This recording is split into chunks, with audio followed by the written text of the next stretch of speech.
ইসরায়েলের গণহত্যার বিরুদ্ধে প্রয়োজনে সম্মিলিতভাবে সশস্ত্র প্রতিবাদ করতে হবে বলে মন্তব্য করেছেন ঢাকা বিশ্ববিদ্যালয়ের সাদা দলের শিক্ষকরা। সকালে ঢাকা বিশ্ববিদ্যালয়ের অপরাজেয় বাংলার পাদদেশে আয়োজিত মানববন্ধনে একথা বলেন তারা। দীর্ঘদিন ধরে গাজায় গণহত্যা ও বর্বরতার বিরুদ্ধে বিশ্বের শক্তিশালী দেশগুলোকে শক্ত অবস্থান নেয়ার দাবি জানান তারা। এ সময় ওআইসি এবং জাতিসংঘের নীরব ভূমিকা নিয়েও প্রশ্ন তোলেন বক্তারা।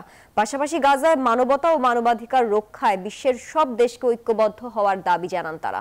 গাজাকে মানচিত্র থেকে নিশ্চিহ্ন করার পায়তারা করছে ইসরায়েল।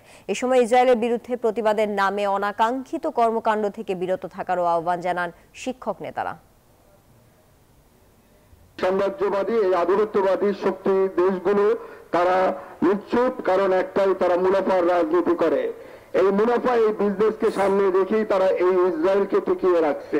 সবাইকে এক হয়ে, সারা বিশ্বকে, সভ্য দেশগুলোকে এক হয়ে আমাদের অ্যাওয়ারনেস ডেভেলপ করতে হবে, প্রতিবাদ করতে হবে, যার যার সামর্থ্য অনুযায়ী আমাদের প্রতিবাদ করতে হবে।